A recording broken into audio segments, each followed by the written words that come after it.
Hey, what's up? It's Steve the Hurricane here with you. I'm gonna take this off because I'm in my office and there's one other person, Dee, and she's like 60 steps away. How you doing, America? I hope you're doing well.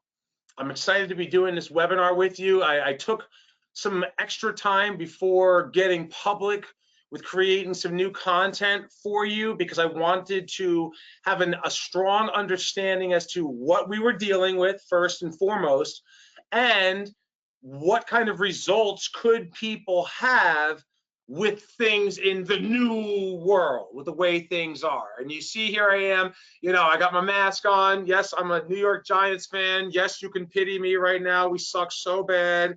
We had the 4th overall pick in the virtual draft. It felt very much like fantasy football there when they did that draft a couple weeks ago.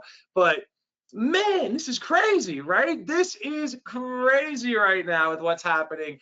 But I'm excited to be presenting to you. I'm excited to be presenting to you here in my office, Hurricane Headquarters. It's the first time I've actually done anything work-related in my office since this started. I did the virtual boot camp when we temporarily shut down. I hope that you're faring well where you are around the country, around the world. We have 533 people officially registered for this webinar, and it is jam-packed with content, so I'm not going to take too much time to get started. But for those of you who don't know who I am, and there are some of us that don't, I am Steve the Hurricane. My background, I started in the home care industry in 2005, August 15th to be exact on the day. From August 15th of 2005 through May 1st of 2009, I was the director of business development for a private duty non-medical home care company. We grew our census from 16 clients to well over 100 active clients during that time, and we grew our annual revenues to well over $5 million. In 2009, I became the vice president, part owner. 2011, we flipped and sold that company for several $1 million to Senior Bridge. I stayed on with them for 12 months, where I was one of the top producing marketing representatives and district, because I had other marketing representatives underneath me, put the New Jersey region on the map, and we continued to move forward until June of 2012, when I started and founded Hurricane Marketing Enterprises. And since then to now, we have trained thousands of home care business owners on how to scale and grow their business, not just marketing and sales, but all encompassing how to scale and grow their business, and have added more than $1 billion in revenue during that time to their bottom line. And it is an honor, it is a privilege, and it is my pleasure to serve each and every one of you here right now today on Cinco de Mayo 2020, during the craziest thing that we've ever seen. Now, as we go into this and we get started here, I want you to know that we're going to stick and move here, all right? I'm going to go through this. Yes, there's a recording, but I promised every one of you that I was going to give you some live content. And so let me go ahead and turn on and share my screen here, because I got a great gift for you to check it out. And everybody can see right now, this is how to still make 2020 your best year yet, because we still can do it. And I know it's hard, and I know it's difficult. Believe me, I talked to all of my clients.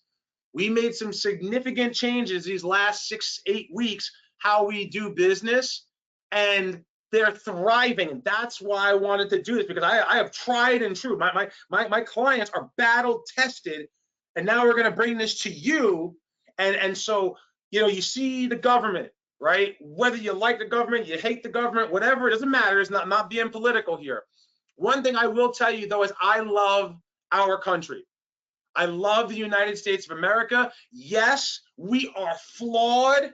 Yeah, and I don't care about Republicans. I don't care about Democrats. It doesn't matter. But I'm a citizen of the United States. And I love our country, and I love our core values and our founding principles, all right?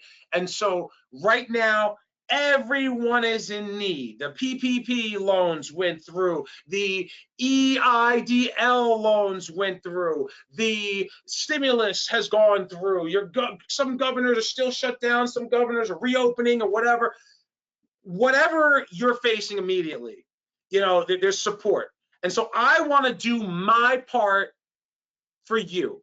So my free gift that I'm letting you know that I'm going to spend to help rebound America, as you see, I am going to put out 50,000 of my dollars in services. That means I'm paying my staff, I'm paying my coaches to support every single one of you for being on this webinar with me. All you have, I'm going to give each and every one of you one coaching session. What is a coaching strategy session? It is whatever you need it to be to help you to turn things around and get back to work and rebound America. That is my gift to every one of you. I charge $250 for a coaching session. I'm going to give every one of you a live coaching session. So what you can do, you can start doing this right now, is email info@homecaremarketing.net. The first 200 of you, there's 533. The first 200 of you are going to get it scheduled, and we'll start going on first come, first serve basis. So email info@homecaremarketing.net and respond with the best telephone number to reach you on. Now, with these strategy sessions, if it's a marketing representative, you have to get the owner because it's about scaling the business. It's not just marketing. All right. So if you're the marketing rep, get the owner, the two of you, then you get on these strategy sessions with the coach. If you're the owner of the business, obviously you schedule it.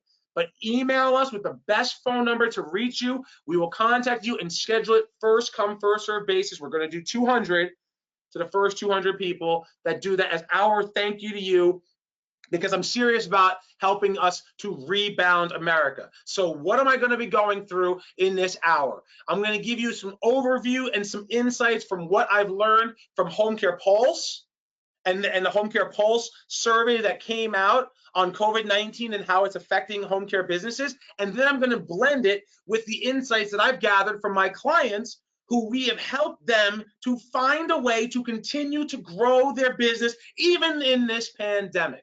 All right, because one thing I can share with you from personal experience, even though this is a pandemic that we've never seen before, I've been around and I actually direct referral marketed during a pandemic back in the first decade of this century. The whole H1N1, the swine flu. Do you remember that?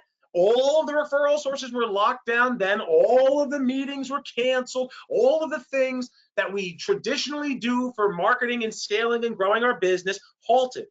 And I continued to still grow. And that year, when everything had happened, we still grew the business by the way, remember, the economy, the recession was also there. So we had H1N1 and we had the recession. So it was a double whammy, just like right now. We still grew by more than 10% of what we did the year before. We were already doing $5 million a year. So we still scaled and grew then. So I know I can help you through this, all right? COVID or not COVID, all right? What do we accept it or do we not? I'm going to talk about that. We're talking about knowing your target customer, because when you know your target customer, you can do everything from there. And you can take notes on this. So when you have your strategy session with my coaches, they can help you with executing some of the things that I'm going to discuss and go over the questions that you're going to have from this. All right. I'm going to go over what is the value proposition right now, meaning why, what are we pushing, and what problem do we solve right now for our clients, and what is the ultimate goal with what we're trying to do.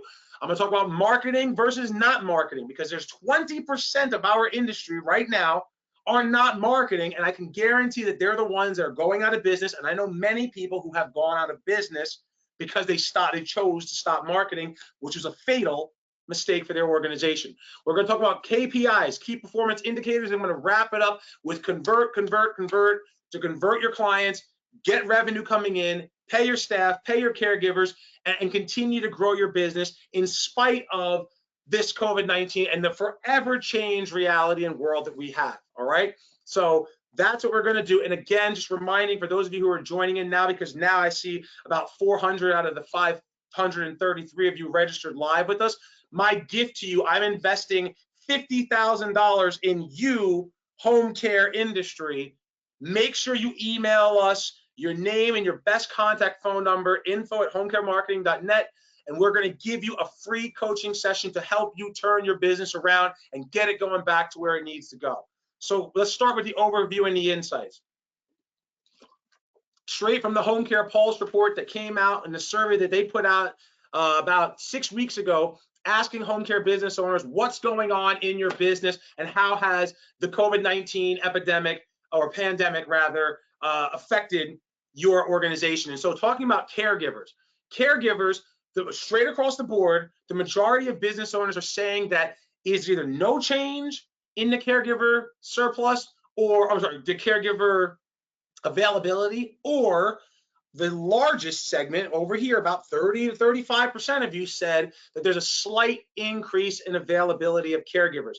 Now, something that a lot of people may not realize, and this is straight from an incredible source. So if you go up and you look up the website here at the bottom, there's a 65-page macroeconomic article research that I just spent hours combing through and finding the best data as to what's going on in our country and in the world. And this is one of the stats that they had talked about, how right now unemployment is reaching historic highs, matching that of Great Depression levels. So from what I found from my clients who have schools, because I've reached out to many of my clients that have schools, they've seen a significant increase in people wanting to get into our industry. So what does this mean for us as the business owner if I don't see any increase in caregivers? This is an opportunity to find people who are entry-level workers in other industries. Think about the industries that are affected the greatest right now. Air traffic, completely changed. Flight attendants, people who are entry-level working for airlines, they all have been laid off. Think about the restaurants. Many restaurants are doing takeout, but do they need a full staff? No, they need a cooking staff, maybe 1 or 2 key people to handle it. And so all the wait staff, the bartenders, they've all been laid off. People working at hotels, all of the entry-level positions in these industries I just mentioned are out of work. And many of them, I mean, think about it. How many waiters and waitresses do you know who are like, I love going to work every day? No, they probably hated their job and their career path. Now they've been laid off and they're like, that's it, I'm done. I'm going to go and get into something else. What is something that's recession proof? What is something that's even pandemic proof? Private duty home care. This is your opportunity to train new people and bring them over. I've also seen many clients have people who are like CNAs or nurses aides that work at private practices that have scaled back or laid people off, and then they're getting great, successful, trained, experienced caregivers to work for them temporarily until their business that they normally work open up again. Take advantage of this opportunity now. It is my hope and prayer that this caregiver crisis is behind us. Change your ads, change your verbiage to attract people from other industries to your industry right here, right now. That's an insight, that's an overview. That's something that we should all be doing to scale our business, all right? I just want to take a quick look at the questions here.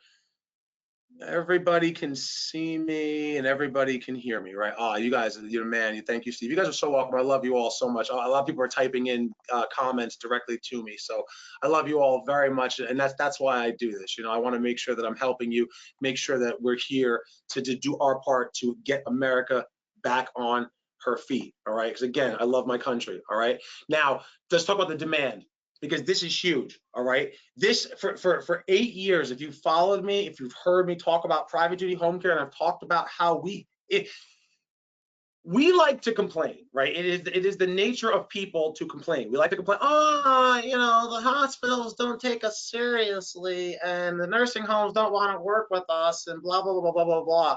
And for 8 years now, I've been saying you have to, even though we're non-medical, and I hate that term, but even though we're non-medical, you still have a place at the table with the other referral partners. But in order for them to take you seriously, you have to get involved and work with their type of patients. And for years, people have given me flack when I say you really need to work with the sickest of sick, the weakest of weak. Companion level cases during bad economies. All right, this is just economic 101, economics 101, right? During bad economies, People shift the way that they spend money. They don't spend money on things that they want. They spend money on things that they truly, genuinely need. Most companion level cases, most clients that are using somebody for a couple of hours a day, a couple days a week, will discontinue services. So if your business is set up around that kind of client, yeah, that's why 70% of the home care businesses who took the survey have seen a drop off in referrals and new business, because people who need minimum cases aren't spending the money there. A lot of people discontinued at that level of service, and yet there are very few people who have maintained or seen an increase. Let me tell you about my clients, all right? And this isn't a brag session. This is the reason why I'm putting this together, because I had to make sure this is legit first. So I surveyed my clients. And my clients who have been with us for at least 6 months, executing all the things that we're teaching them to do, the overwhelming majority have maintained their business. Many have increased their business significantly or slightly, and only a very small percentage has seen a drop off. That's because they're doing the things that I'm about to teach you now. Doing things like one of my clients down in Florida here, as you see on the top left where my mouse is, he was working with Meals on Wheels. This is one of my clients visiting one of our hospitals. And if you notice, everybody in this picture, what are they doing? They're social distancing, still making marketing rounds, keeping her distance and getting those face-to-face contacts. And this lady right here, by the way, is averaging around 10, 12 referrals a week. My hero of heroes, Mr. Walter Ochoa from Right at Home in Brooklyn there, is hand delivering face masks to all of his referral sources. They are appreciative. They're referring him. He's growing his business. And in New York City, his might as well be ground zero for where this is happening. All right, where I live 45 minutes outside of Manhattan. Yeah, there's 100,000 cases there. There's 125,000 cases here in New Jersey. Yes, my neighbors. Yes, my church.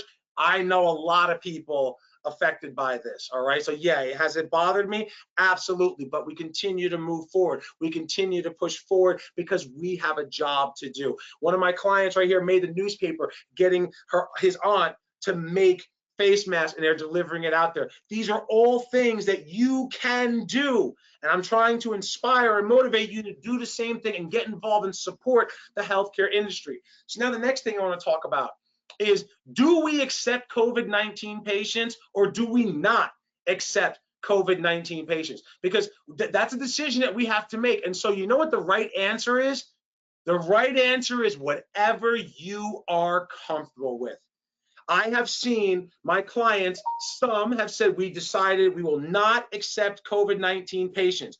Great. So you communicate that to your referral sources. You let them know we are not working with COVID-19 patients. There's too much risk for ourselves, too much risk for our caregivers. They don't want to take those cases. We're not going to accept COVID. And you let the referral sources know that. Why is that a good thing? Because there are people who are coming out of these rehab centers, coming out of these hospitals, coming home looking for services because they are afraid of going to the hospital, but they want to minimize their chances. So if they know that you are not working with COVID-19 patients, that puts them at ease, or at least a little bit at ease. And then they're going to contact you, you set them up, you bring it in, and you manage it. The other thing that I find many of my clients are doing is having one patient to one caregiver. So they're asking people to either pick up the hours or stop services, and then they put that caregiver to that patient. Unless it's like a 24/7, then it's 3-to-1, but the caregivers are not going from house to house to house to house. No, one caregiver goes to one patient and they stay with that patient during this time. That's how you can do that. Now, on the flip side, I've had many clients who have had opportunities to take a COVID-19 patient, and they are. When you do that, and we'll talk more about in converting at the end on how you price it and all of that, you have to make sure you dot your I's. You have to make sure you cross your T's. Reach out to the CDC. Reach out to the Board of Nursing for your state and follow the guidelines that are laid out there. You have to be careful with this. No, I'm not telling you to accept a COVID-19 patient unless you wish to do so. What I am telling you is dot your I's and cross your T's if you move forward with it, because it is a huge opportunity for you to grow during this time. And you know how I know it's a huge opportunity, besides my clients who are doing it? Also, because there's articles and there's news reports everywhere on it. This is straight from ABC News. We've all heard of ABC News, right? You are a miracle. Home care is the new front in virus fight, which means as hospitals are starting to level off, as nursing homes are starting to get a better grip on it, the new front, the new place where this is happening and we're battling is in home care. This is our time as an industry to rise up and finally have a seat at the table. But we have to do it right. We have to do it by the books. And that's why I love this photo, because you look at how protected this caregiver is going into someone's house. That's exactly it. So again, my source right here at the bottom, you can find it for yourself. Now, the next thing you have to do is you have to know your customer. All right. Who is your target customer? Now, anybody who's been a client of mine, you know that I'm talking about nerds. All right. Nerds are a 4-part customer. So you have to qualify your customers. This is a private pay situation, right? So first things first, you have to have somebody with a great need. So I just talked about how most companies, 70% of the companies in the United States have seen a drop off in demand. Why? Because we've been looking for minimal cases. You need to find people that have great need. People aren't going to spend money on, well, you know, mom's a little lonely, let's get a caregiver coming in. No, they're not doing that right now. The 20, 30% of the population is laid off. People are relying on the government for resources. People who are working are scared of going to work, right? So you have to shift your focus on finding the people with the greatest need. Because I'll tell you, dementia, diabetes, hip replacements, and from unintentional falls and injuries, COPD, congestive heart failure, strokes, all of those diagnoses and so many other diagnoses, those diagnoses don't care about COVID-19. They're still happening at the same rates that they always have, and those people need us. So you have to understand what your target customer looks like.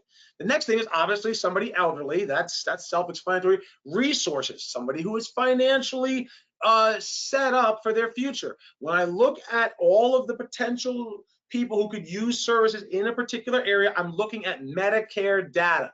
So when I look at Medicare data, Medicare means people who have some resources. It's not infinite, it doesn't last forever, but there's some resources, and paying for private duty home care is part of that spend down to transition eventually to Medicaid.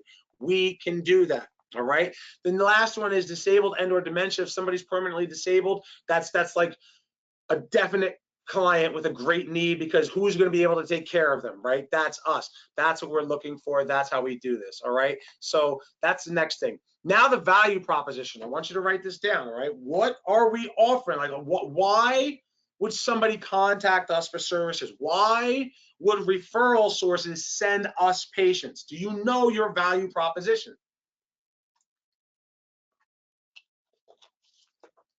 And the value proposition right now is keeping people out of the hospital and out of the nursing home. This is Dr. James Borelli, or sorry, David Borelli. Sorry, James is somebody else. Dr. David Borelli. He is the medical director over at Princeton Medical Center, which is the medical center, the hospital that the TV show House, if you've ever watched House on Fox many, many years ago, Dr. House was the medical director at Princeton Medical Center. Well, Dr. Borelli here, he's the medical director at there now.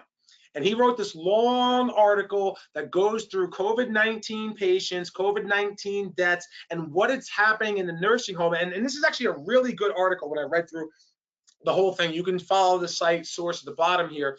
But he's talking about how he's very disappointed in the media bashing nursing homes for what's happening, because 100% or 99% of the people who are in a nursing home as a resident, they are the most susceptible portion. And with COVID-19's rate of contagious, how contagious it is, that's why it's spreading through the nursing homes so well. He writes this stat here in New Jersey, we're over 7,000 deaths here in New Jersey right now. But at the time when he wrote this article 2 weeks ago, we're at 6,000 deaths, and 40% of those folks, so 6,000 people, 40%, that's like 2,200 fatalities, 22 lives lost, came from nursing homes.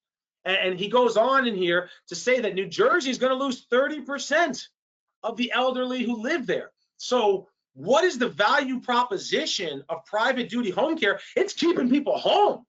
That's where they need. Now it's no longer where they just want to be. It's where they need to be, right? Stay at home. So the value proposition is keeping people out of the hospital, keeping people out of the nursing home. People are preferring to find us if we can do that. And this is why we have to track our readmission rates. This chart that I'm showing you is the chart, and it's the summary of all of my clients that I worked with in 2019 who tracked their readmission rates. They on average had a 3.2% readmission rate. It's not even close to what the rest of the country is. Look at the nursing homes, 22.1%. And I'm not blaming them. No. Nursing homes are 22.1% because they get the sickest population. So of course, if you're dealing with the sickest of sick, the weakest of weak, you're going to have a higher readmission rate than everybody else. Look at the home health, almost 16%. Look at the hospitals, 15.5%. So the average hospital around the country, just throwing some stats out there to you, discharges around 2,400 patients a year. That's 200 patients a month. That's the average hospital. Many of us have hospitals that are less than that, and many of us have hospitals that are larger than that, but that's your average hospital. So for every 200 patients a month, 30 to 35 are going to be readmitted to the hospital. So right now, you think about all the people in the hospital, they have COVID units and everything else. The people are afraid to go to the hospital. If we have a 3% readmission rate, that means that I can take care of 100 people and only 3 of them are going to end up going to the hospital. That is significantly better. There's my value proposition. So if you're not tracking your readmission rates, track your readmissions. If you don't know how to do it, ask the coach when you have your strategy session. I hope you've been emailing my team, info@homecaremarketing.net. Get your strategy session. They'll help you calculate your readmission rates so you can turn things around and get your business back on its feet. Now, the next thing, do I market or do I not market? Okay. Straight from the Home Care Pulse report survey that came out recently, right? They asked 20% out of the 800 people who answered this survey said that they're not marketing. And I can tell you right now, because I have many clients all around the country who have told me about their competitors who have shut down their doors and they're going out of business. If you do not market, here's what happens. You have a book of business. Referrals will start to dwindle down. Those clients will either have one of 2 outcomes, right? Either they're going to come off of services because they've met their goal, or they're going to pass away, they're going to decline and eventually pass away. Either way, your clients are going down, and without new business coming in, eventually you go out of business, all right? So 20% have made the conscious decision not to market anymore. That is a fatal flaw, all right? I've talked about how my clients are doing it. We're gonna work with every one of you, get you a strategy to get you out there and get you marketing. I have to give the ultimate props to Tom Merlin from Home Helpers outside of the greater Chicago area, because he took something that we talked about doing and he made it so big. He's on the 6 o'clock news. And this is a picture of my television and Tom on the 6 o'clock news. He organized a parade to go through all the referral sources in his area to spread joy and love. It was called Seniors Caring for Seniors. His son is a high school senior, so he organized it through his son and the graduates of 2020. They all showed up. They did this whole trail parade going to all these accounts, and it made the news and everything. Tom, I am so proud of you, and I know your business is booming right now. You're on your pace for a record year during a pandemic. What? A record year during a pandemic. That's outstanding, all right? So you have to keep marketing. Just get creative, have your strategy session. That's why I'm giving it to you. I'm teaching you all this stuff and going through it, but have your one-on-one and find out what you need best and get that from one of my coaches, my gift to you. KPIs, what are we looking for? First KPI that we need to look for is 1.5, all right? What does 1.5 mean? It's 1.5 caregivers to every client on services. So that is a recruiting goal, meaning my recruiter continues to place ads, continues to recruit, continues to get people coming in for interviews, continues to get orientation and training and all of the things going. Even during a pandemic, we must continue to do this until we have 1.5 caregivers to every client on our census. If I have 50 clients on my census, I need to have 75 caregivers employed by my agency. If I have 100 clients, I have to have 150 caregivers on my census. That's what we need to do. The next KPI is 60% 60% of all cases we have should be staffed 4 weeks in advance. This is a scheduling KPI that we need to be taking a look at. Most of our clients are an ongoing basis. Clients always cancel, clients always pass away. That's always going to happen.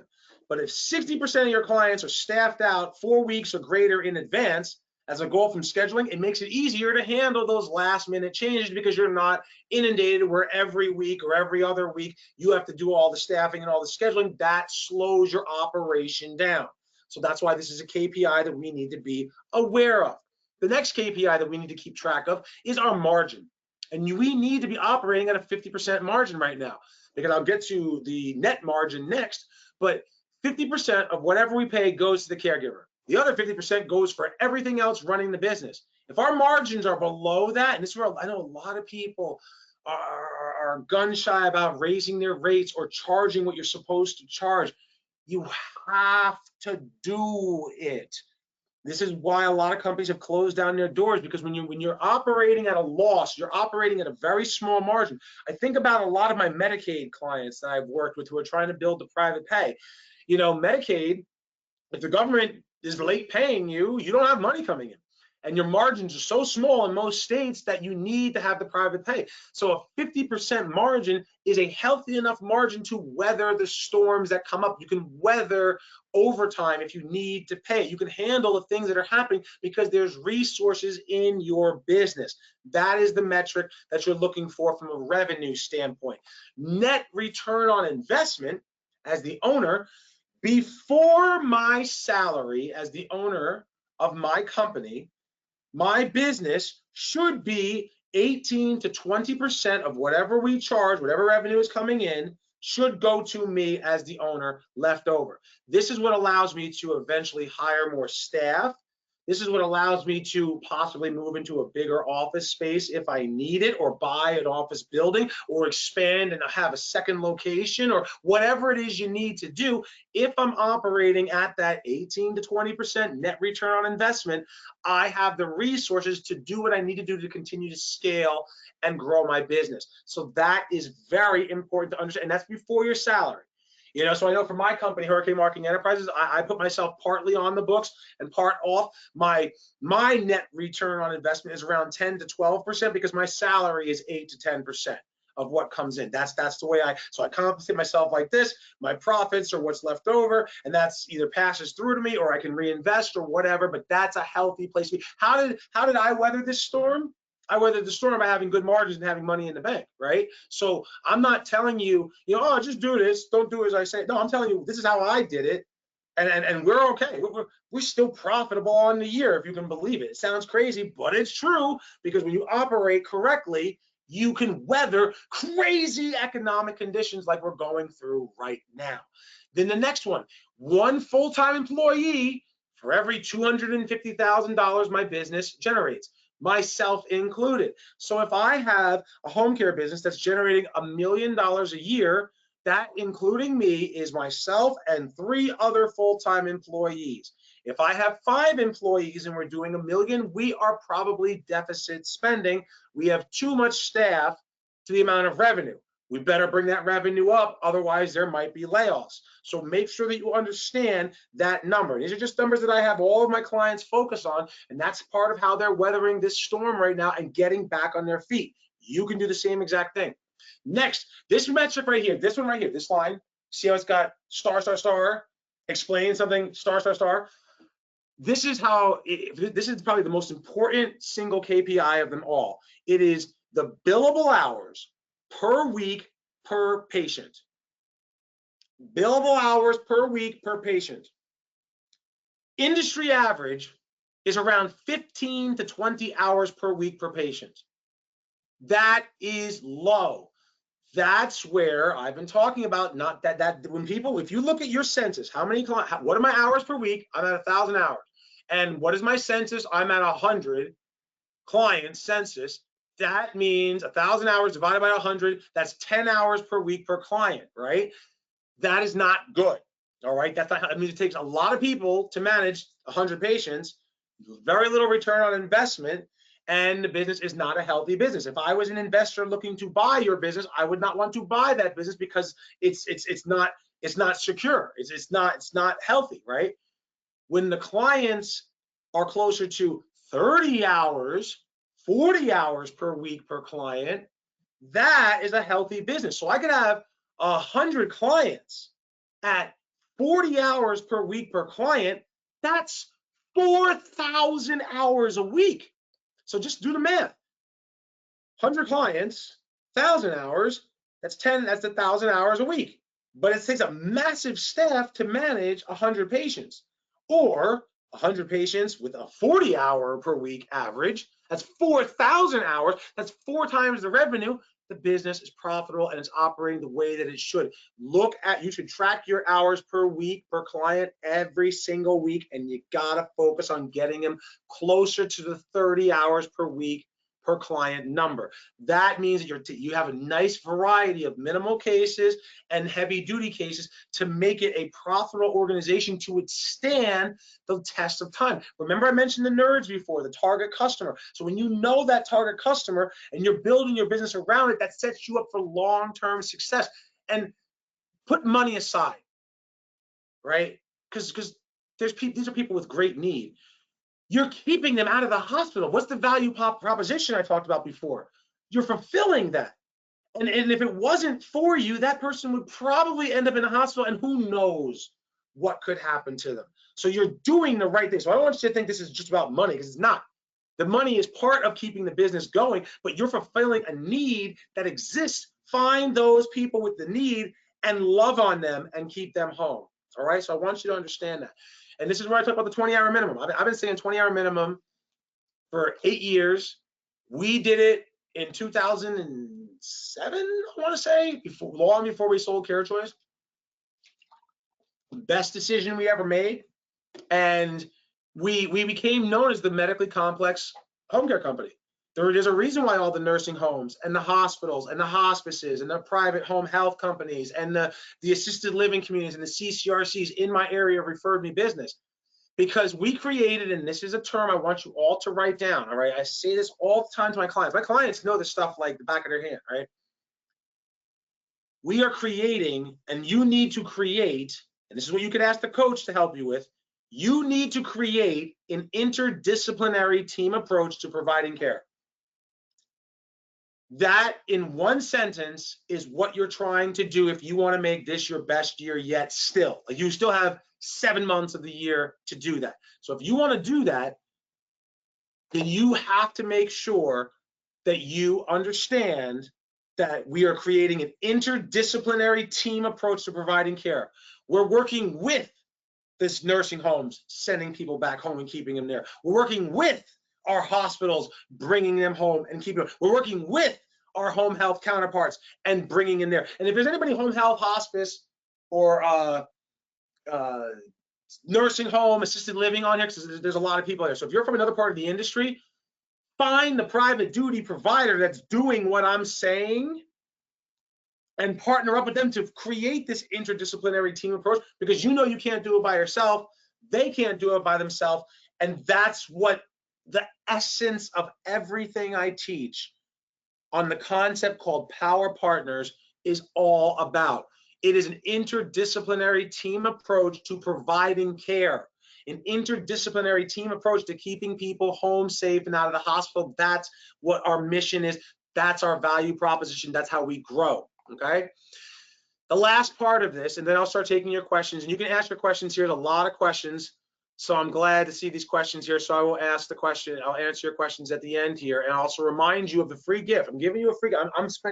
I'm putting out $50,000 worth of services to you, all right? I'm paying my coaches, and I'm not receiving money for this. I'm doing this for you, so I want to help you get back on your feet, because I love this industry, and this is finally our chance to make an impact, and make a difference, and get a seat at the table. The Home Care Association of America, if you're not a member of it, be a member of it, okay?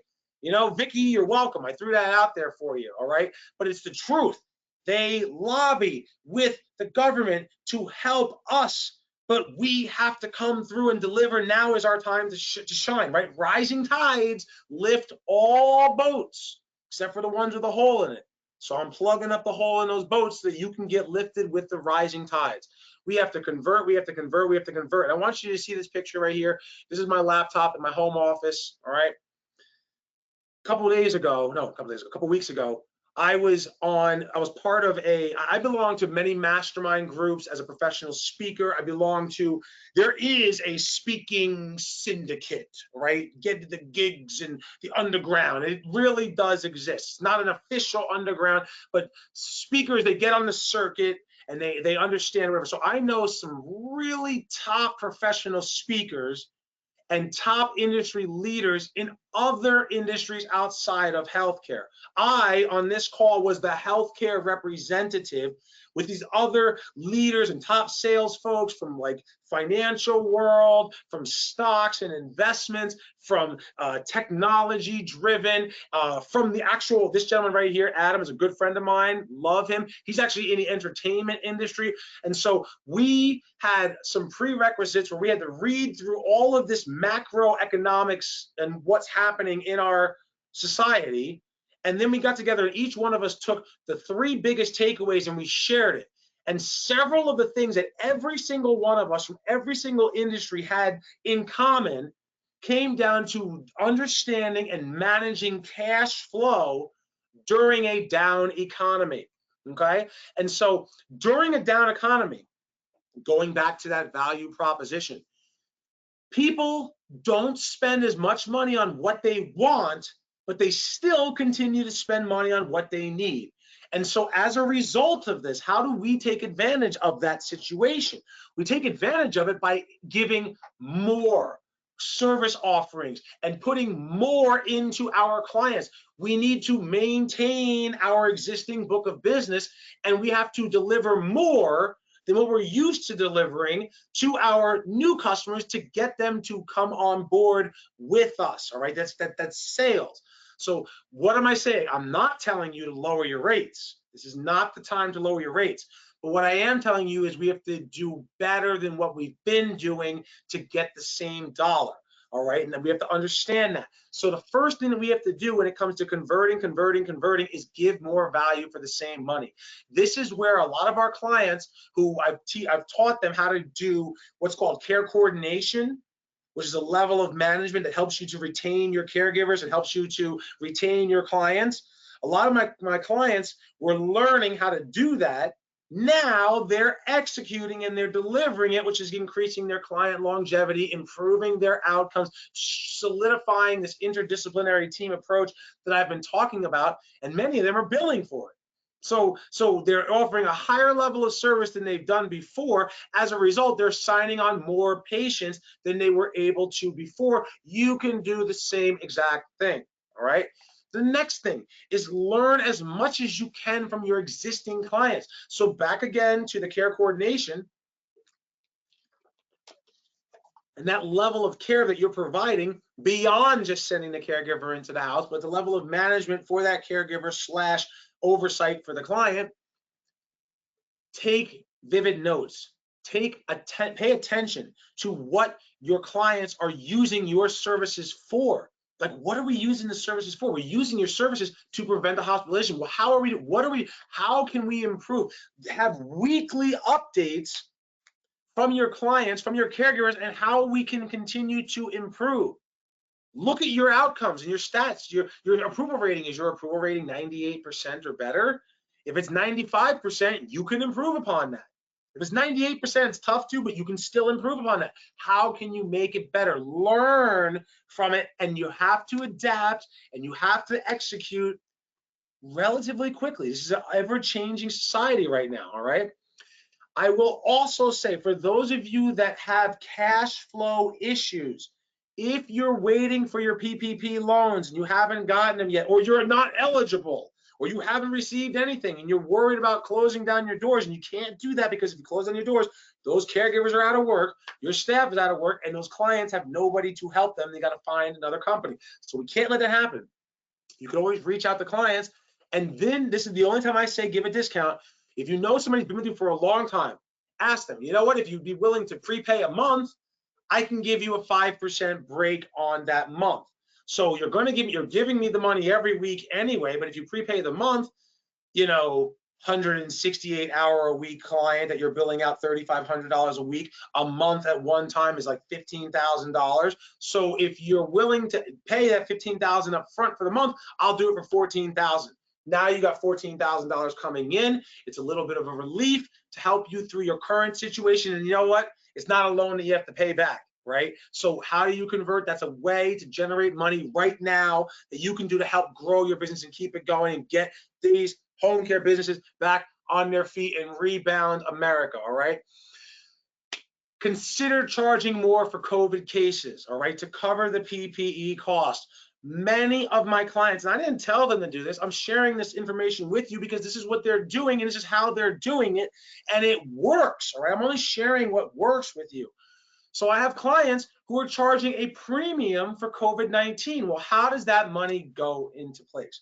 Because many of the people who are doing so are charging double their rate. So first, you're paying the caregiver more.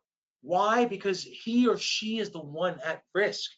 All right, so you're asking this caregiver, it's a volunteer scenario. You let them know this patient has COVID-19. They need help. If you're able to do it, we can compensate you more, but it's a volunteer offering, all right? So what are people paying? Most people are paying $5 an hour more than what they normally pay. So if your caregivers are in that United States average of $12, now they're making $17. Many caregivers, as long as you have the equipment and do not, I'm telling you, you dot your I's, you cross your T's, from the CDC, from the Board of Nursing for your state on how to treat the COVID. So Steve is not telling you to do this, but I'm saying if you decide to do this, do your research and you move forward, this is how you could handle it from a financial standpoint. You pay the caregivers $5 an hour more because that's part of that extra rate. Then, yeah, you're charging the extra rate because every time that caregiver comes in, that's a new gown. Those are new gloves, sometimes several pair of gloves during a shift. That's a new mask every time they go in. You gotta have that N95 mask, right? Goggles, face shield, booties for their feet. You know, you're talking about replacing this stuff on every visit. That adds up. It might be $40 or $50 worth of equipment per shift. So you have to be able to cover that. And that's why you charge more for it. It's not taking advantage of the situation because I'm not telling you to rake people over the coals. I'm telling you, take the extra resources and spend it to protect your caregivers and spend it to compensate your caregivers who are putting themselves at risk. That's the right thing to do if you decide to go that route, all right? Next thing, reconnect with former clients, see how they're doing, check out how's it going, what's happening. We don't want mom to get into the hospital. Are you there? Maybe we can work something out and come back onto services. People who had a happy experience with you are 10 times more likely to spend with you again, especially during a time where people are very leery of spending money. But people who know, like, and trust you are willing to do so 10 times versus people who are not. So reach out to every one of your former customers. Many of you have been in business for a decade. How many clients have you taken care of in those 10 years? 1,000? 2,000? That's a lot of people to be reaching out to. Yeah, if things have slowed down, you can do it. You can reach out to them and convert. Here's one with this bit of, I wrote this, as you can see, with some passion because it has not one, not two, not three, but 4 exclamation points, and it's in all capital letters. And what did it say, my friends? It says answer the phone correctly. Why answer the phone correctly? Because so many of us do not answer the phone correctly. So many of us do not answer the phone correctly. I know it sounds crazy. I want to rip my eyes out because so many people do not answer the phone correctly. One of the things that we do, and we've compiled a survey of all of the people that we've called over the years, we do secret shopper calls. Yeah, that's part of our coaching package because we want to help our clients to grow their business. One of the best ways to grow the business is to help them to convert more customers. So if you're not answering the phone correctly, you don't have a process in place for it, like 20% of the people that we've called do not, you're losing revenue right there. 60%, the overwhelming majority, leave vital information off, like they forget to ask for the next step, which is, do you want to meet to discuss services, to sign a, you got to ask for the business. Can you believe it? Like 80% of the phone calls that we made forgot something vital as, do you want the services? Secret shop your own organizations right now. Make sure you're answering the phone properly. What is your on-call company doing? A company that I do a lot of business with is Frax. I like Frax. They're a home care on-call service run and owned from somebody who owned a private duty home care. Just like I help home care businesses scale. This company helps home care with their calls, and they were home care business owners themselves as well. So I throw this out there to you because the vast majority of us mess this up. And if you're messing it up when we call and we're pretending to call, what's it going to be like when it's an actual customer contacting you? And 80% are messing it up. So secret call your organization. Pretend to be a caregiver as well. That's one of my favorite ones. Pretend to be a caregiver calling for employment, and you'd be shocked. Think about how much money you spend to get caregivers. You'd be shocked to find out how messed up our processes are, because when was the last time you secret shopped your office? I throw that question out there to you, and I know many of you, you're probably like, I've never secret shopped my office, or I've never secret shopped my office for pretending to be a caregiver. You have to do both, caregiver and potential client. You tighten up that part of your operation, folks, and that one thing right there that I just said could be the game changer for you that makes 2020 your best year yet. Because as soon as you tighten up that operation, and if you need help with that, talk to my coach. Like, I'm going over this stuff, and I'm giving you all a coaching session. So if there's something that I'm talking about here that you're not doing, that's the discussion point with the coach when you have your coaching session, all right? And then the last one of these is do whatever it takes. I reached out to my landlord at the beginning of April when here, because we New Jersey, we're still in the lockdown. I don't know if I should be here. I mean, it's just me and D, the two of us. Everybody else is home. And in our office, we have a 1,700 square foot office, so we have a good size office. And D has her own office. She's far away from me or whatever.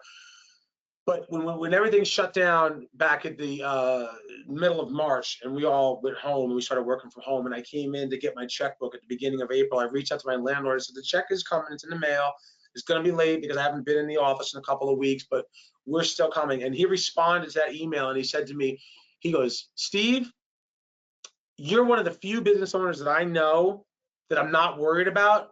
But he said, you do whatever it takes to survive, because this right now is survival of the fittest.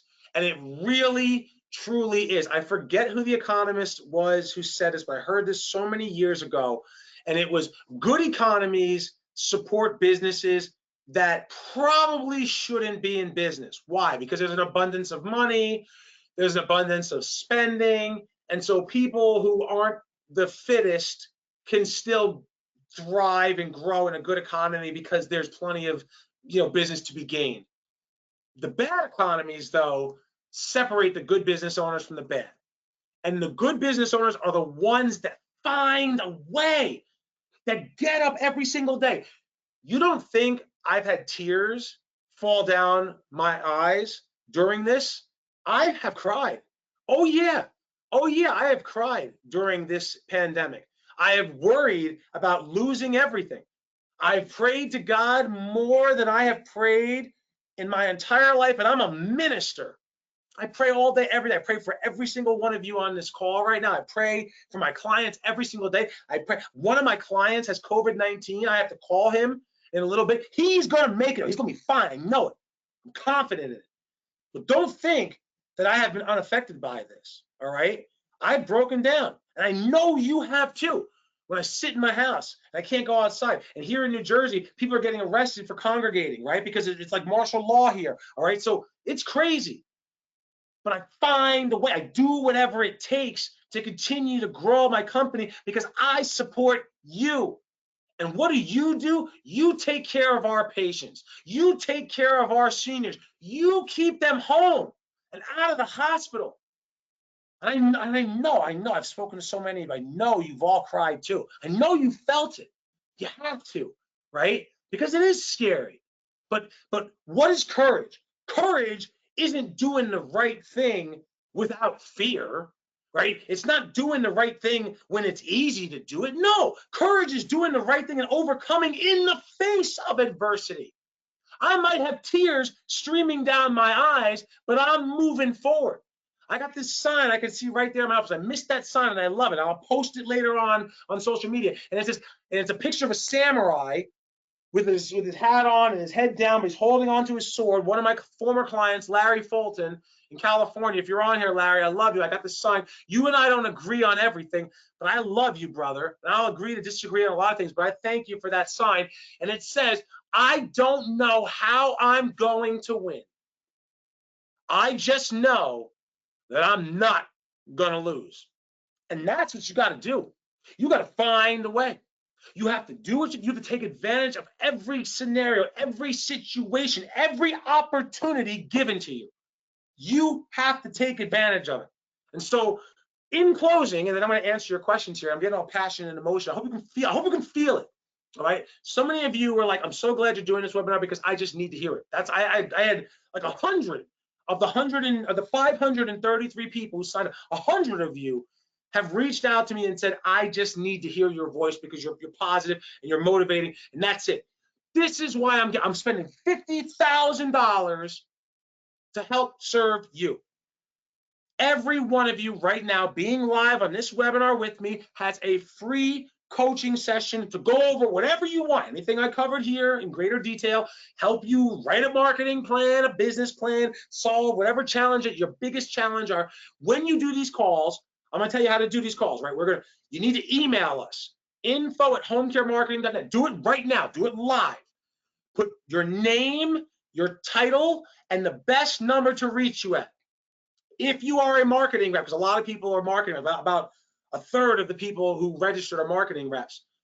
You and the owner have to be on this call together because it's about scaling the business. We're going to help you scale the business, all right? You as the marketer are a part of it, but the owner has to be on. And if the owner isn't going to get on, then sorry, we're only doing 200 of them, right? So if the owner won't get on it, then I'm sorry, right?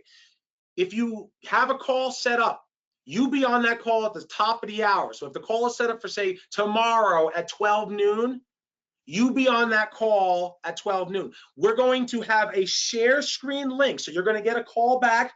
They're going to schedule the appointment with you. Nothing is more important than your coaching session with one of my coaches. We've only helped people grow their business by $1 billion in the last 8 years. Nothing is more important than that time that you have with one of our coaches to help you get your business back going, all right? So you be on that call at the top of the hour. They're going to give you a share screen link so that you can share their computer. They're going to share with you intellectual property that I have created over these last 8 years to help you get your business going. So yeah, you would pay $250 for this. I'm giving it to you as my part to help this industry because this is our time to shine. I love you. You are making an impact, and I want to help you make an impact with even more people. So take advantage of every opportunity. Do whatever it takes to survive. Email us now with your name, your title, your best contact number to reach back to you. When we call you, answer the phone, because I told you 80% of people don't answer the phone.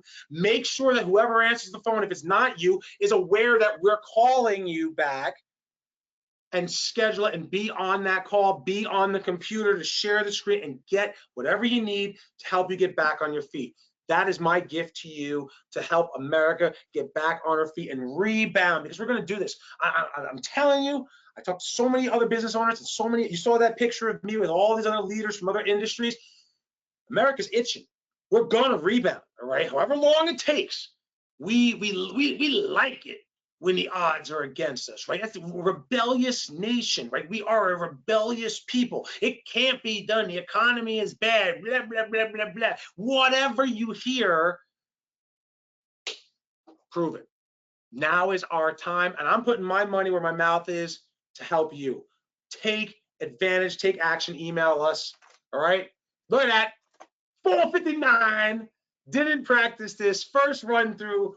What? Exactly an hour. So let's take some questions, all right? I'm gonna answer some questions for you, and let's rock this out, all right? Mwah, mwah, mwah, mwah. I love you guys, all right? So Elena, thank you, Steve. Candace, I sent an email to my owner. We'll get back to call with you. Thank you so much. Any ideas on finding HHAs in New Jersey?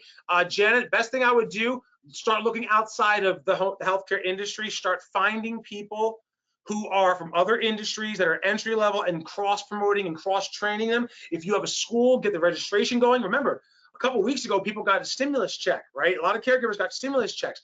So there's people who have the resources now to invest in the school.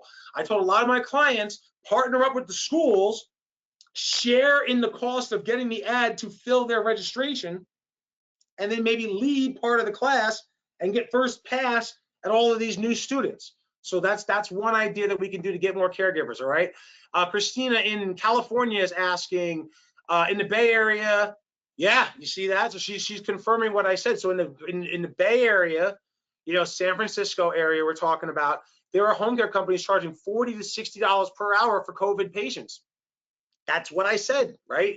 Double the rate, because you have to have all the equipment. You got to give the caregivers more money, and it all comes together. And then the extra liability. I'm sure there's other things that you have to do. You may have to bring in a nurse because there's some medical, you know, whatever it is, follow whatever your state guidelines are. I'm not telling you to do it, you know, do what you got to do. But if you decide to do it, yeah, you're going to have to charge more for it. And there's Christine confirming that in her neck of the woods. Nicole Rapallo, you love House. Yeah, took place right down the road from my office, Princeton, New Jersey. Can't really see the links on the slides. Can you send them after the show? Yeah, we'll make sure that the recording is up and available, and it'll be there, and you can check everything else out. Jessica's asking, what are the companies telling you about why they are not marketing? Honestly, Jessica, I don't know, because the clients that I have who are not marketing aren't my clients. Like I don't talk to a lot of people that aren't marketing. So my clients, when this all first started, were asking me, how are we going to be able to market now? And so I actually made a big change. We have a product here called Hurricane University. It's a 6-month course where there's 3 semesters, and each semester lasts 6 weeks.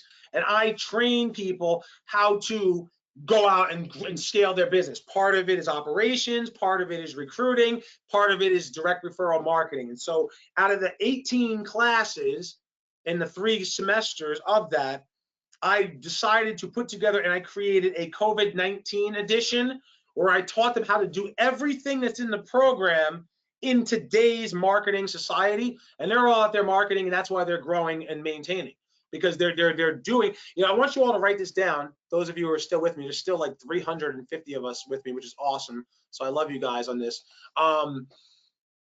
There's a saying that I say all the time. If you've ever been to a boot camp, and you know, it's I will do today what others won't, so tomorrow I can do what others can't. So I'll repeat that. It's I will do today what others won't, so tomorrow I can do what others can't. And so what does that mean? That means my clients who are executing the things that I've been teaching them, and you, when you do your strategy session, will get a taste of that, right? They're doing things that no one else is doing for marketing right now. And as a result, they're getting results that people can't get because they're still marketing and getting it done. So I'm not sure what they're not doing. I just know that as per that Home Care Pulse survey, 20% of the people who answered the question decided that they're not marketing anymore.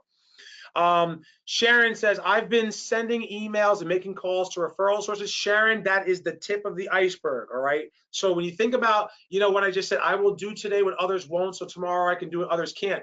Emails and phone calls, that's the part of the iceberg that everybody can see. So everybody's doing that. There's a lot more an iceberg. If you've ever seen Titanic, right, which I hope you have, 90% of the iceberg is below the surface. 10% is what you see. So everybody's doing that 10%. You got to do the other 90% underneath it. Continue to do things like the drives. You saw a lot of those photos of what my clients are doing. Do the drives. Sandra is asking, will there be a replay of this? I need my office staff to hear from this hurricane. Sandy, sister, I love you. I know I'm not supposed to touch my face. Oh, it's my face. Oh no, Steve the Hurricane touched his face. Don't worry.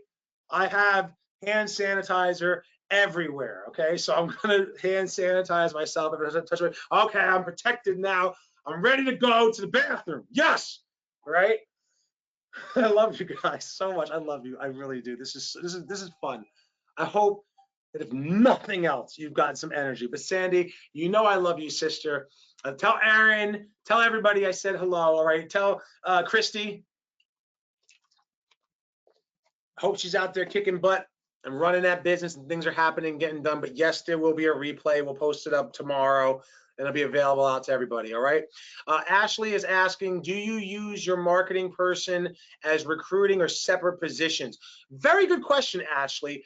I do not believe in hiring a marketer until the business can afford to have a full-time marketer. And I recommend that the owner does the marketing until you break the 7-figure mark in revenue. What does that mean? That means that when you are generating business, you are doing $1 million in collected revenue every year or greater, then you can afford to hire a marketing rep. A marketing rep is a higher salaried position plus commissions. No, I do not want a marketer to do a dual role. I know plenty of people have it, and I know that it can work. I'm just going to give you like the majority of the time, it doesn't work right. You want a marketer to focus just on marketing unless you need to pull them back in on a case-by-case basis for something else, all right? Elizabeth asks, COGS, what are the costs that are under this? Recruiting, retention, supplies, etc. So that, I'm gonna say the gross revenue, yes. So your 50% gross revenue, because I'm looking at the time is when this question was asked. This was about a half an hour ago, and that's when I was going through the KPIs. So, you know, the cost of a caregiver is 50% of whatever you're charging, and then everything else is in that other 50%. So yes, Elizabeth, that's the other part of it. John asked, I got on late. Will this be recorded and sent out later? Yes, John. It takes about 2 or 3 hours to render and process. It's after 5 o'clock here on the East Coast, so we're going to be shutting down later. But keep emailing, get your strategy session, because we are reaching out to you all night and into tomorrow. 200 strategy sessions. That's what we're giving away. So make sure you get your strategy session. All right. But tomorrow the recording will be available and you will have it. Yes. Peter is asking $250,000 in revenue per full-time employee, meaning office staff and overhead. Yes, office staff and yourself included, Peter. So Peter, if you are the owner of the company, you and whoever else count into it. So if I were to go out and start a home care business tomorrow, I would not hire somebody until my business is going to be generating 250,000 plus, because I have to cover my own salary and I don't want to overspend. Unless I'm going to do deficit spending, I have a business plan, I have resources to allow me to do it, yada, yada, etc. So $1 million business, owner, and 3 full-time office staff members supporting it. And Ann is asking, in New Jersey, the minimum wage just went up $2 in 6 months. Next year, it'll go up another $1. How can I keep my pricing in line with these big new expenses and my margin is shrinking? Help. Bite the bullet and send out the letter of request. You have to, it's unfortunate that, you know, that's a big jump, $2 an hour, and then another $1 on top of it. That's a big jump in a small period of time. Cost of doing business is going up. You have to keep the margin. You have, think about, you look at gasoline, the oil industry, for example, which, by the way, you know, when you, for those of you who have resources or those of you who have investments for future and whatnot, you know, you can get some great stocks right now because the prices are down. I actually picked up a whole bunch of Boeing stock a couple weeks ago, because Boeing is traditionally like $350, $400 a share, and it went down to like $125 a share. So I picked up a bunch of it, and yeah, I'm not going to retire for 20 years, so 30 years. I'm 39, so I could just hold on to that forever and just let it grow and grow and grow and grow. But I had resources in my retirement fund, and I moved some of it over to buy some Boeing stock. But if you look at like the oil industry, right? Back when the oil, and everybody got mad about it, when the gas prices were like $5 a gallon. Like, you remember that, Ann and everybody? When the gas prices were $5 a gallon, ExxonMobil and all these other gas companies had record high profits. And everybody was mad. They're like, how did they have record high profits? They're price gouging.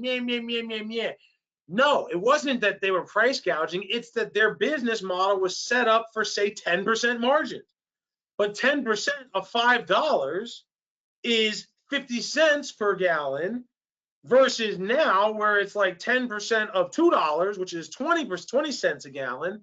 So the margins were the same, but the revenue was higher. So you keep your margins in line. If it's 50% and the cost of business went up by $2, you have to raise your rates. You can't be concerned if somebody's going to discontinue services. It's not your fault that the prices went up. It isn't. It's not. You're passing it along, and it is what it is. And yes, that affordability is shrinking, and that's a whole other topic, you know, with Medicaid and where's the money going to come from and everything else, right? There's a whole other thing. It's not what I'm getting at now. But just looking at when the cost of business increases, you have to raise the price accordingly, and you have to keep it equal. So that there is no right or wrong answer. It's just you have to do what you have to do on that one, Ann. All right. If you need help with it, you can talk to the coach when you have your coaching session, and they can go over how to send a letter and put the letter together to raise the rates on your existing clients and what you have to do for them. Will you lose a client or two? You might. But if you have enough clients coming in and most clients are going to stay with you, you're going to be okay. Next question. Can you please say what the industry standards are per week? So the average I'm finding, Jennifer, the average billable hours per week per client per patient is around 15 to 20 hours per week. That's what I'm finding most. That's when my clients start services with us, that's where their business is. They're around 20 hours per week per client on average. They have 1,000 hours a week because they have 3 24/7s, which is like 600 hours. And then they have 40 clients that are getting 6 hours a week, and that's 1,000 hours, right? That's how many of them look. You want to get it to a point where your average is 30 to 40 hours per week per client. So you have a nice book of top end clients with low end clients and everybody in the middle. That's what you're trying to do. Next question, someone asked placement. There's no other part of that question. Another person says, thank you for the shout out, Tom. You know I love you, brother. Very proud of you, all right? And it was just amazing to see you on the news there. Amanda is asking, is the 20 hours minimum per week or per month? Per week, 80 hours a month. Absolutely about the Home Care Association of America. We're members. Mona is asking, we live in Westfield, New Jersey, and we are having trouble hiring. What can we do to increase applicants? Change your ads. Stop looking just for CNAs and HHAs. Partner up with your schools. Like I said before, split advertising costs with them. So what's in it for them to work with you? You're going to help them with advertising costs. Start to bring in people from outside the industry looking to make a change. Go with it and run with it, Mona. You have my blessing, child. All right. Next one, Mitch is asking why 1.5 caregivers to client ratio. Mitch, the reason for that is so that you can always staff new cases. So you don't know when you're going to get an influx of clients and when you're going to get clients that change their conditions. So you may have a client that's using you 40 hours a week, Monday through Friday, 8 hours a day, and then all of a sudden something happens and now they increase overnight and they're adding 56 hours on top of that 40 hours. So they have a 96-hour-a-week client, right? 7 days, 8 hours overnight, plus the Monday through Friday at the 40 hours. So you need to have more caregiver available. If you don't have available caregivers, then you can't do that. You're going to be up the creek, right? So if you have 1.5 caregivers, and that's recruiting, like you never take your foot off the gas. You never slow your recruiting until you've reached that number. And the good news is most of us will never reach that number. So the point of that metric is to always be recruiting. All right, very good question. Next question I have here is, they have to come and support during this pandemic. Absolutely. Howard is asking, I'm not new to home care sales, but new to this territory. I came on in the beginning of 2020 and didn't get a chance to make rounds long enough to establish a relationship that allowed for us to ask referrals. Now I can't make in-person calls. So what would you suggest I do to establish relationships and get the business? Howard, make sure you have a coaching session and we will go over that with you specifically in your territory. So the coach will know where you are. They'll do some research with you, help you piece together low-hanging fruit how to contact them, what you have to do and everything, because that's a long answer. That will be the majority of your coaching session with our coach. So make sure that you get that coaching session, Howard. Very good question. Eric is asking, this might be too general of a question, but I'm very new to this field and still trying to learn the basics. What should my focus be when it comes to thinking of new, fresh ways to market my company during this time? Thank you, Eric. Same thing. Get the strategy session, because so I've been working with my clients for 8 weeks on all of these things. An hour to 4 hours per week per client through my classes, through coaching and everything else. So it's too much to, that's why I did this, to give you an overview. And then that kind of a question is what you ask the coach when you have your coaching session. She'll go over how you can market and do things right now. Very good question, Eric. All right. Michael is asking, or Michelle is asking, can we do lunch and learns? Is it still a good time to reach out to new referral sources? Yes, yes, yes, yes, yes, you can. Many of my clients are doing lunch and learns. It has adapted and changed. You do them via Zoom. You deliver the food to the place so that they have it. You set it up. There's a lot that goes into it, but yes, you can do it. My general consensus from my clients is the people who are giving lunch and learns are doing it because they're bored, because they're used to having lunch and learns, and they're not having lunch and learns anymore because nobody's coming in the building. And so the thing that they used to hate to do, now they love doing it because they miss it. So yes, you can still do lunch and learns. And again, on your coaching session, they'll go over how to do it. Seems like a disconnect between hiring people from other industries with no care experience and taking of care in complex cases. Can you explain how this works successfully? So Sherry, that's a very good question, right? If I'm bringing in a green caregiver who just got out of school and she doesn't know how to take care of a patient, how do I do it? The short answer is care coordination. Now I have a lot of questions here, all right? So it's care coordination. Care coordination is properly overseeing and managing your caregivers. This is something you can go over with the coach. This is something that we do through our home care special ops class and teaching you how to add this level of care to their services. Many of my clients are doing it. That's how they're able to take newbie caregivers and put them with clients, because they're managing them in a way that most people are currently not managing them. So what do you have to do to take an inexperienced caregiver? Have a care coordinator, supervisor, and manage that person in the field actively during this initial phase, and make sure that you dot your I's and cross your T's on your processes, all right? Go into greater detail with your coach on that one. Sean is asking me, Steve, I just want to thank you, my friend. Your energy is awesome, and you are so smart. I love you, Sean. You know I love you. When I saw your name on the registered list, I was very pleased. And again, I cannot thank you all enough. There's still like 300 of us here live with me right now, and it's madness. But I love you guys so much, and I'm so grateful to you for staying with me and hearing this out. I hope that you're all getting your strategies there. But it was my pleasure to do this, and I had to get the data first. I wanted to my place of speaking on this is truly expert knowledge and truly battle tested. You know, my clients are battle tested. Now I can share that, hey, you can do this because they're doing it and they're having successes, and I wanted to help you get on your feet as well. So you're very welcome, sister. I love you very much. John is asking great suggestions for COVID cases, but what if we're having trouble getting the PPE? Talk to the coaches during the strategy session. I have a whole list of companies. Every day I'm getting new companies and people who are clients of mine telling me that this company has stuff, this company has it. So their inventories fluctuate, but you can reach out to the coaches. There's like 5 or 6 different companies that I've had recommended to me, and we can send. As a matter of fact, I'll just make it easy. When we send out the recording, I'll make sure that those 4 or 5 companies are listed in there, and reach out to them and see if they have something. You know, like that's an evolution, John. So good luck with that. All right. William asks, with 1 employee for every 250,000, does that include a nurse? If not, can that help with restructuring? A nurse can definitely be one of those employees. I like to bring a nurse on the time when you're doing the care coordination, because, you know, remember, as I mentioned before, interdisciplinary team approach to care, taking medically complex cases, having a nurse on staff is a good idea when you're getting to that point in your business. And so yes, they could be part of that $250,000 employee. It's a field position, but it's still a staff position, and the 250K falls under that. So yes, there's a whole process with it. That's something you can go over with the coaches if that's what your question is, industry challenge is. Do whatever it takes is an understatement. Ha ha ha. Steve, I feel you, and I will overcome. We will overcome this together with devotion and passion. Dan, you know I love you, brother. You're the best. All right. Amen.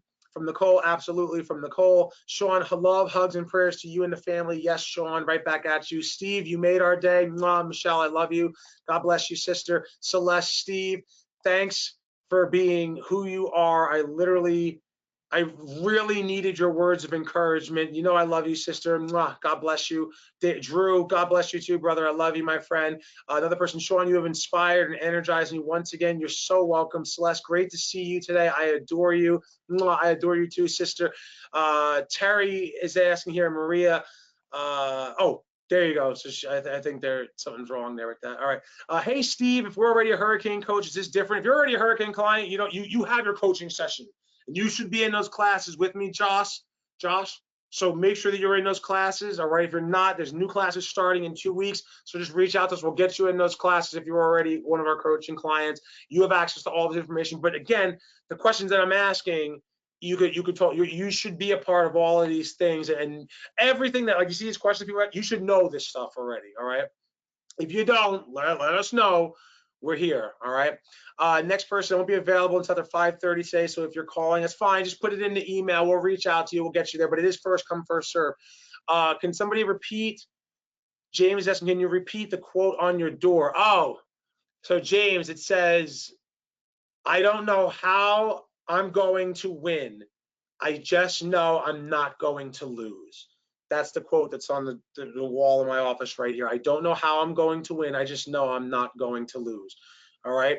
Sharon, I sent the office number. Can I change that with another email? Get it in there, Sharon. Yes, change it, but just make sure you're there. Greg, you're very welcome, brother. You know I love you out there in Chicago, or not Chicago, Colorado. Yeah, hugging a kiss to you too. It's on the cheek. It's social distance. You're 2,000 miles away, brother. I love you, man. Katrina, thank you so much for this, Steve. It's been very motivating for my team. You have an amazing heart and skill with people. God bless you and your family and your company. Katrina, I love you very much. Right back at you. God bless you too, sister. Joe, can you help with integrating the KPIs with our software? Joe, that is one of the few things that I am not a techie, all right? So I do not know how to do that, but you have this recording. We'll send it to you so you have it. Talk to Megan. I know she's your coach. She could go over some of those numbers with you as well.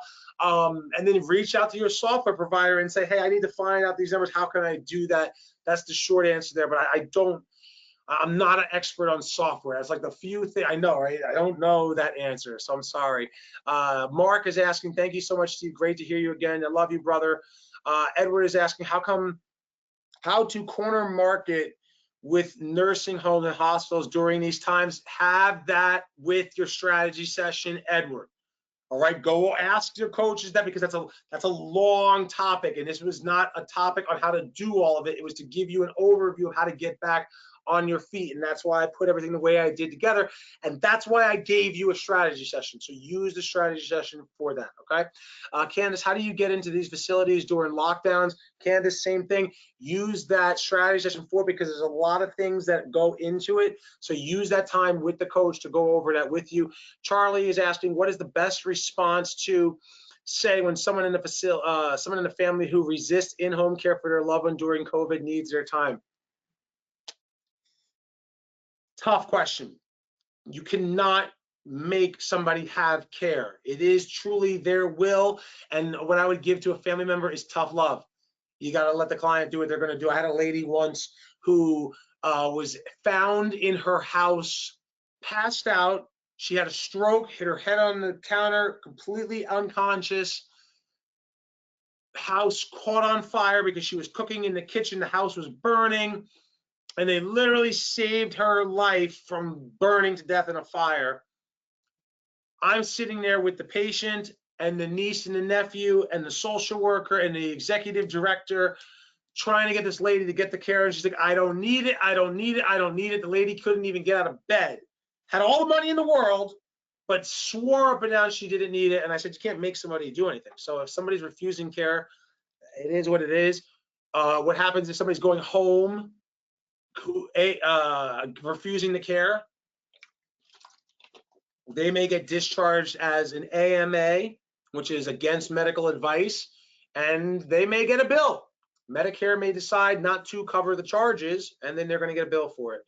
Nicole, thank you. I got to run. Great presentation, brother. You're welcome, Fernando. Clara, how do you market to nursing homes now? A lot of it is virtual and digital is a short answer, but do this on the coaching session. All right, make sure you get that. Michelle, thoroughly enjoyed this webinar. A lot to think about. Thank you. Michelle, I love you, sister. I'm so glad that you were here. I think this is the first time you've been on one of my webinars before, so welcome. You're one of my power partners back in the day, so I love you. Welcome.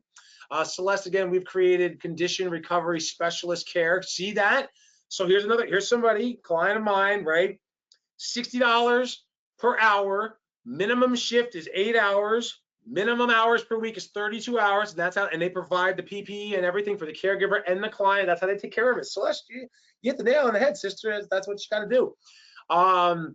Walter, thanks for the words. We needed them. Keep up the good fight. Walter, New York, brother, you are in my prayers every day. I have a prayer list of like 100 people I pray for daily, and your name is on there. I lift you up to the Almighty by name, brother.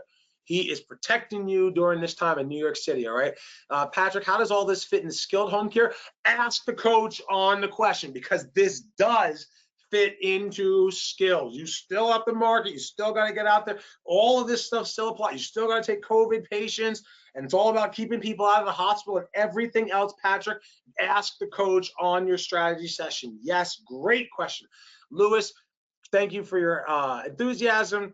Steve, how do I know if I have received a strategy session? When you email us and we reach out to you and we schedule it, that's how you know you received it. So just email us. I left that info up there on the screen. You still see it. Email us and we will get that going for you. Candace, I've made video and use a lot of social media marketing. That's excellent. That's part of it. Yes. Thank you for doing this. You are awesome. You're welcome, Shauna. Thank you very much. Mary is asking, we are making masks, delivering hand sanitizer, even did a video with an original song about COVID. What's the best way to share what we're doing besides what we're doing on Facebook and LinkedIn? Yes, yes, yes. Keep doing it. Go over in greater details with other specifics, with the frequency of how often you should be doing that. What are the questions that you're asking? How to separate yourself, specialty programs, all of that stuff. Ask the coach about it. They'll go over it with you and help you to further doing it. But Mary, you're doing the right things. Let's build upon it with other focused efforts, and you're going to continue to get those referrals, sister. Alexandra, how do you market when you're COVID? When you're a new agency, Alexandra, go over that with the coach. I'm glad. These are good questions. And you're getting your answers. This is why I'm doing it. We've donated over 100 pizzas and other materials. Referral partners have had florists donate flowers, and nurses had a current fraternity brothers at Monmouth University write inspired letters. We really ramped up our efforts. Brian, keep doing it, buddy. That's what you got to do, man. I love it. I love it. I'm so proud of you. Louise, what is reasonable compensation for a marketing rep? Louise, I know where you're located, so I don't mind saying this. In your area, a reasonable salary is around $50,000 to $60,000 a year, plus commissions and incentive on top of it. If you want a good marketing representative, that's what it's going to cost you. All right, where you live, Louise. All right, so Louise, who asked that question, you know who I'm talking about. There's your answer. $250,000 a year. Per $250,000, Janet, that's how many full-time employees you should have per year. So $1 million a year in business, 4 full-time employees, including yourself as one of them as the owner. All right, Sean asked, how many of your clients implemented temporary hazard pay supplement? Have not asked that question, but I do know that the people who are taking COVID-19 patients are paying more for the risk involved with it, and I covered that during the webinar. Christine Buffet sold, Warren Buffett sold all of his positions in airlines. Better get into crypto. Tim, Steve, thank you so much. I have no problem with the 50% and hourly rule. What's your advice on live-in cases? They are a little bit different. This is Tim of Home Helpers, Greater Milwaukee. So Tim, with the live-in situation, the margin is a little bit smaller, but it's a little bit more of the set it and forget it type scenario. So healthy margins on live-in is usually around like 40%. So this just a quick answer on that one, Tim. How do you get 30 to 40 hours per week per client? Taking medically complex clients, Sean. That's how you do it. Referrals coming in, people that if it wasn't for you, they'd have to be in a nursing home. There's an abundance of those right now, as I showed you from the article from ABC and the article from Dr. Borelli in Princeton Medical Center. Kalaik is asking, thanks for the question, Howard. I'm also new to the home care field and is also struggling to get referrals. Go over it with the coach on the strategy session. You'll get it. Janet, most of the HA schools are closed, so it's hard to train. Go as far as you have to, Janet. There's plenty of schools. You just got to find them. Even the ones that are closed, understood. Find them, right? Do whatever it takes. You've got this, sister. All right. Maybe now is the time to consider, Janet, starting your own school. Just throwing it out there, right? It's going to take time, but now might be a good time to do that. Now is the time to develop relationships with your power partners, because doing the same via video, and Dan is a client. Yes, Dan is all about the power partners. Renee, perfect timing, Steve. We need it. Renee, I love you. I love you, Renee. Sacramento, California, in the house. Eileen, thank you, Steve. This is awesome. You're very welcome, sister. Jennifer, thank you, Steve. Steve, this is so wonderful and useful. Can't wait to talk to one of your coaching staff. You got it, Barbara. Make it happen. All right. David, thank you, Steve. Love the commitment to the industry, my friend. You're very welcome, David. Thank you so much. Information. Thank you, thank you, thank you. If 10% of due emails and calls now during the pandemic, tip of the iceberg. Any tips on the 90%? Michelle, that's what you go over with the coach on your strategy session. I'm telling you, I'm giving it to you, giving it free, not charging you $1. Have the strategy session, all right, and come back to me afterwards if you need help with more. You're very welcome, Lola, Josh. You're very welcome, Mary. You're very welcome. And can you talk about marketing to senior communities? A lot of digital marketing, a lot of drop-offs, a lot of planned outdoor activities and events with them, and go over it with the coach, all right? Talk about giving quotes over the phone, yes or no. In this case, yes, you're going to do that, but again, go over it and with the coach. Steve, Lisa, thank you. Great job. Yes, thank you. Love you, Steve. Love you too, brother.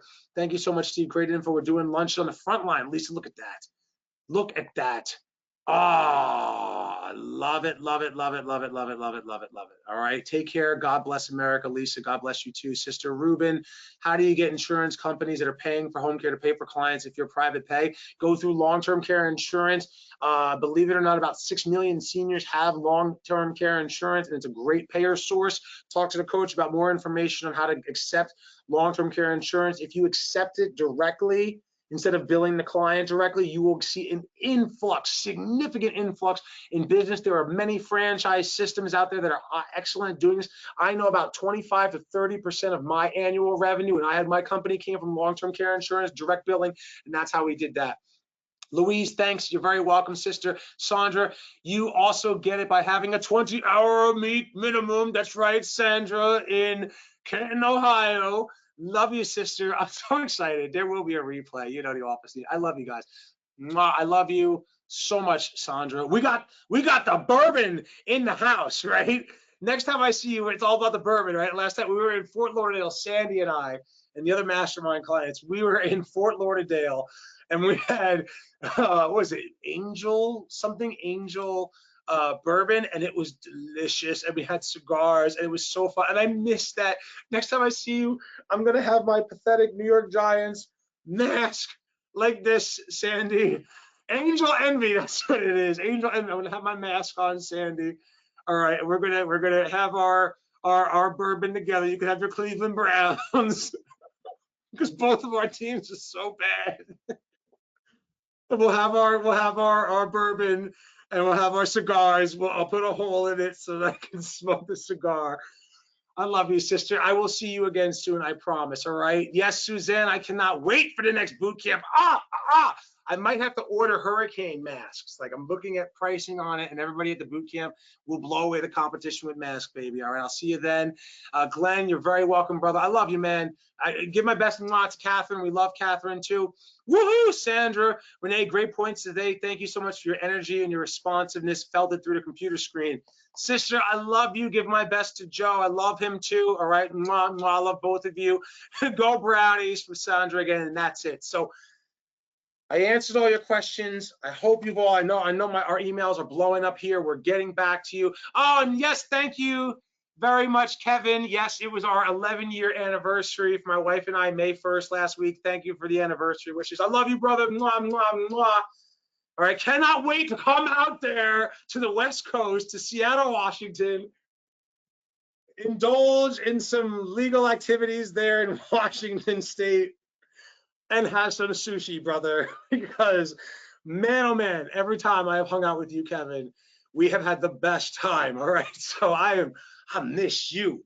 I am there. All right. So Grishma, you're very welcome. And thank you so much for the wishes there. Mariana, thank you so much. Love you all very much. And Janet, thank you so much for the prayers. You know, I love you all. You're all my prayers, all right? And, you know, and I pray that God just blesses and shines his light upon all of you in this industry together, that he lifts you up, that he protects you, that he protects your clients, he protects your caregivers, and he allows you to thrive. And as long as you do right by your fellow men, right? This is what my Savior said to me, right? He said, love one another as I have loved you. John chapter 12, verse 15, right there on the door over my office. Love one another as I have loved you. You do that, you'll be fine. Sophia, I love you all. Take care, my friends. God bless. Have a great night.